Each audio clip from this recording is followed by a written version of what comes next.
আসসালামু আলাইকুম। প্রবাস জীবনটা এটা কিন্তু সম্পূর্ণ একটা ভাগ্য। কারোর ভাগ্যে প্রবাস জীবনটা খুবই সহজভাবে হয়ে যায়, আবার কারোর ভাগ্যে প্রবাস জীবনটা এত সহজেও হয় না। তো প্রবাস জীবনটা সম্পূর্ণ একটা ভাগ্য। কষ্ট করে হোক, সহজে হোক, একটা মানুষ যখন প্রবাসে আসে টাকা ইনকাম করার উদ্দেশ্য নিয়েই কিন্তু আসে। তো প্রবাসে টাকা কষ্ট করা খুব কঠিন একটা কাজ। কারণ নিজের পরিবার, ভাই, বোন, স্ত্রী, আত্মীয়স্বজন, সন্তান সবাইকে নিজের দেশে রেখে অন্য একটা অপরিচিত দেশে এসে ওই দেশের মানুষজনের ভাষা জানা নাই, দেশের আইন কানুন সম্পর্কে জানা থাকে না। সেগুলার মাধ্যমে নিজেকে মানিয়ে নিয়ে সেই দেশে টাকা ইনকাম করাটা কিন্তু খুব একটা সহজ না। হ্যাঁ, একটা সময় সহজ হয়ে যায়। যখন আস্তে আস্তে দেশের আইন কানুন সম্পর্কে জানা হয়ে যায়, দেশের মানুষজনের ভাষা বোঝা যায়, তাদের সঙ্গে কথা বলাটা আস্তে আস্তে মানে শুরু করা যায়, শেখা যায়, তখন আস্তে আস্তে সবকিছু সহজ হয়। ১ম অবস্থায় কিন্তু সবকিছু এত সহজ থাকে না।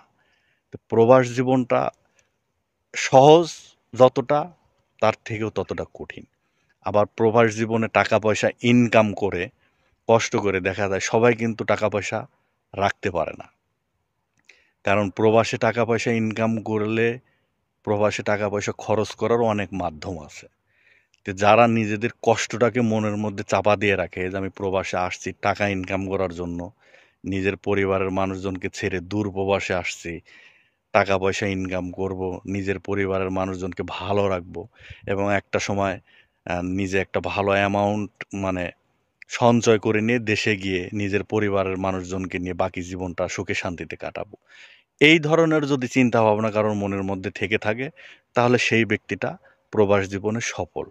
আর যদি প্রবাস জীবনে আসার পরে টাকা পয়সা ইনকাম করার পরে নানান চারিদিকের মনে করেন আনন্দ উৎসব হই হুল্লার তার ভিতরে ঢুকে যায় এবং তার ওই চিন্তা ধারণাটা যদি মন থেকে দূর হয়ে যায় যে আমি প্রবাসে আসছি কষ্ট করে ইনকাম করে প্রতিষ্ঠিত হওয়ার জন্য, এটা যদি মন থেকে হারিয়ে যায়, তাহলে টাকা পয়সা সঞ্চয় করাটা কিন্তু এতটা কঠিন না। কারণ প্রবাসে মনে করেন অজানা একটা দেশ এবং এইসব দেশে ঘোরাফেরা করার মতো, আনন্দ করার মতো বহুত জায়গা আছে। মানে টাকা পয়সা খরচ করার মতো অনেক লাইন আছে। সেসব দিকে যদি কেউ অগ্রসর হয়, তাহলে কিন্তু তার সব ধরনের চিন্তা ভাবনা বাদ হয়ে যাবে। মানে সে যে একটা বড় ধরনের একটা অ্যামাউন্ট করে ভবিষ্যতে দেশে গিয়ে কোনো কিছু করে খাবে, সেটা কিন্তু দুঃস্বপ্ন হয়ে থাকবে। তাই আমি মনে করি প্রবাস জীবন আসার পরে সে যে মানে চিন্তা ভাবনাটা নিয়ে আসছে যে আমি প্রতিষ্ঠিত হয়ে টাকা পয়সা উপার্জন করে একটা সময় দেশে গিয়ে নিজের পরিবারের মানুষজনকে নিয়ে সুখে শান্তিতে থাকবো, এটা মাথার মধ্যে রাখা উচিত এবং সমস্ত মানে হই হুল্লা বা হ্যাঁ আনন্দর দরকার আছে সীমিতর মধ্যে।